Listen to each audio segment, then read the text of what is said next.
Khairpur नताशामा सिंधियाना news network की reporter कुर्बान अली बुगी मूजिब India जी 1.5 अरब अवाम एक जुनूनी इंतहा पसंद शख्स नरेंद्र मोदी के इन कुर्सी ते विहारे बरसग़ीर जे मज़लूम अवाम मथा ज़ुल्म बरबरीत ऐं दहशतगर्दी करण जो लाइसेंस ॾिनो वियो आहे, जेको सिविल आबादी ते हमला करे रहियो आहे। अहिड़नि ख़्यालनि जो इज़हार क़ौमी अवामी तहरीक जे सरबराह नाले वारे वकील अयाज़ लतीफ़ अली जो खैरपुर नाताशाम में मामे रसूल बख्श विरोही जे वर्सी जे मौक़े ते हज़ारे माण्हुनि खे ख़िताब कंदे कयो। हुन चयो त भारत हमलो कयो पाकिस्तान ते, सॼे पाकिस्तान खे तकलीफ़ हूंदी, मूंखे मिड़ी सर्स वधीक तकलीफ़ असां सिंधियुनि खे। छो त जीअं माउ हूंदी आहे न, बच्चा वणंदा आहिनि, पुटनि खे तकलीफ़ हूंदी आहे, धीअनि खे हूंदी आहे, सभ खां वधीक तकलीफ़ हूंदी आहे माउ खे।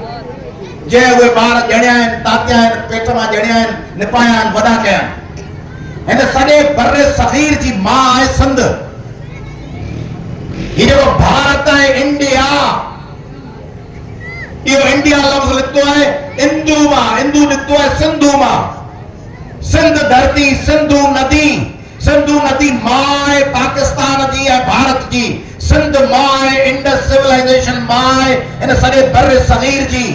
उन मां जे बचनि जे हैसियत सां, धणीअ जे हैसियत सां असांखे तकलीफ़ आहे। आउं भारत जे माण्हुनि सां मुखातिब आहियां, को ट्रांसलेट करे इहो मुंहिंजूं ॻाल्हियूं उन्हनि ते पहुचाए। 1.5 अरब आयो भारतवासियो, 1.5 अरब। ॿिया भले तव्हांखे गारियूं ॾियनि पाकिस्तान में, आउं तव्हांखे पंहिंजो भाउ थो सम्झां। भारत जे 1.5 अरब माण्हुनि खे, मर्दनि खे, औरतुनि खे भाउ भेण थो सम्झां। इहे मलयालम, इहे तेलुगु, इहे तामिल, इहे सिख, इहे गुजराती, इहे केरल जा माण्हू, इहे असांजा भाउर ऐं भेणूं आहिनि, असांजी सिविलाइजेशन जो हिसो आहिनि। तव्हां 1.5 अरब माण्हुनि कीअं इख़्तियार ॾिनो आहे हिकिड़े जुनूनी नरेंद्र मोदीअ खे? तव्हां 1.5 अरब माण्हुनि हिकिड़ो अहिड़ो एक्सट्रीमिस्ट चूंडियो आहे पंहिंजे सफ़ुनि में, नरेंद्र मोदी, जेको पंहिंजी फाशिस्ट सोचुनि लाइ, जेको पंहिंजे एक्सट्रीमिस्ट इंतहा पसंद हिंदुत्व जी सोच लाइ 1.5 अरब भारत जे माण्हुनि खे, 25 करोड़ पाकिस्तानियनि खे, 25 करोड़ बांग्लादेशियुनि खे, करोड़े श्रीलंकन ऐं नेपालनि खे दाव ते पियो लॻाए।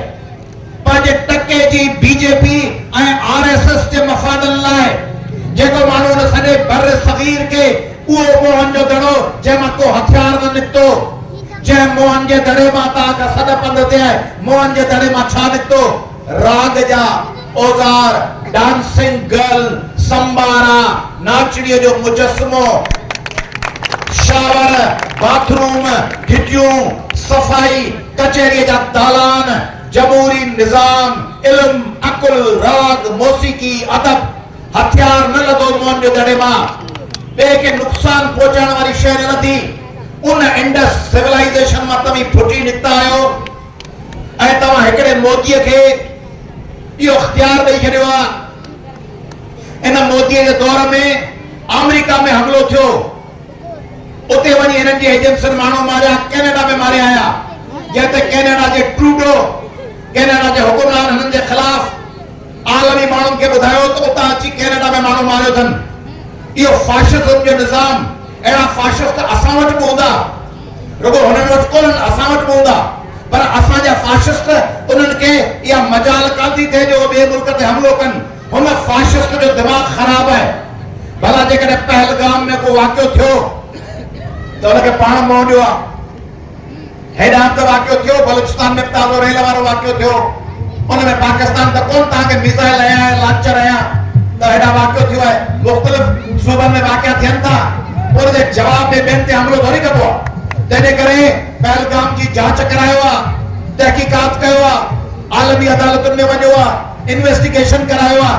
उनजे बजाए तव्हां हिकिड़े ॿिए मुल्क ते, ख़ुदि मुख़्तियार मुल्क ते पहिरीं हमलो कयो ऐं अॼु सॼो ॾींहुं ड्रोन उछलाया अथनि।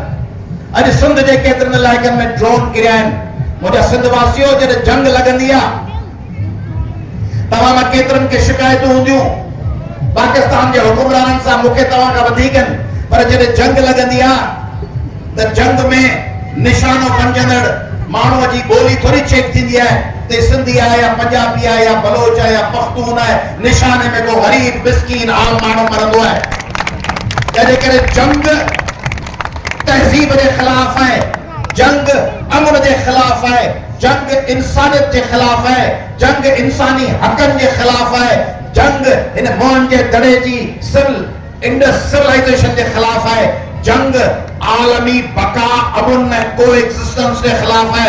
तंहिंजे करे सिंध जे सफ़न मां इन मोहन जे दड़े जे वारसनि वटां इंडस सिविलाइजेशन जे मालिकनि वटां आऊं तव्हांखे चवां थो त तव्हीं इहो पैगाम ॾियो भारत के ऐं सॼे आलम के त सिंध जा माण्हू जंग के रद्द था कनि, सिंध जा माण्हू जंग के रद्द था कनि। छा था कनि? जंग मंजूर या ना मंजूर? मोदी जी एग्रेशन मंजूर या ना मंजूर? तंहिंजे करे असांखे मोदी जी एग्रेशन बि ना मंजूर आहे, असांखे गज़ा ते इसराइल जो हमलो बि ना मंजूर आहे। जेके उते फ़लस्तीनी बचा मरनि पिया, जेके अरब बचा मरनि पिया गज़ा में, उहे बचा असांजा आहिनि। असीं सिंधी त सम्झंदा आहियूं त दुनिया में को बि मासूम, को बि अबहम, को बि बेगुनाह बचो मरे थो, असीं उहो चवंदा आहियूं उहो बचो मुंहिंजो आहे। जंहिं वक़्तु बि कंहिंजो तौक़ टुटो, मूं ईअं सम्झो ॼण मुंहिंजी गर्दन हल्की थी, जंहिं महकूमीअ मां को बि छुटो, मूं ईअं सम्झो ॼण मुंहिंजी गर्दन हल्की थी। कंहिं हंध बि मुंहिंजे कातिल जा जे हथ लुॾिया, भल मूंखे ॾे केॾो बि खुटो, मूं ईअं सम्झो ॼण मुंहिंजी गर्दन हल्की थी। तंहिंजे करे ही जेके कातिल आहिनि, ही जेके फाशिस्ट आहिनि, इन्हनि सां सॼो पाकिस्तान मुक़ाबिलो कंदो ऐं रुॻो हिननि सां न, उहो अरब दुनिया में हुजे, उहो दुनिया जे कंहिं बि इलाइक़े में हुजे, उन्हनि सां मुक़ाबिलो कंदासीं।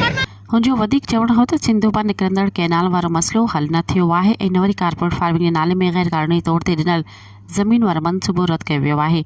इन मौक़े ते क़ौमी अवामी तहरीक जी औरत विंग जे मरकज़ी सदर ज़ीना समूह नाले वारो वकील मीर कोसो, वकील मुनवर जतोई, वकील जावेद चांडियो, सूमर चांडियो, अमीर ज़ादी ब्रह्माणी, ख़ादिम समूह ऐं ॿियनि पिणु ख़िताब कयो।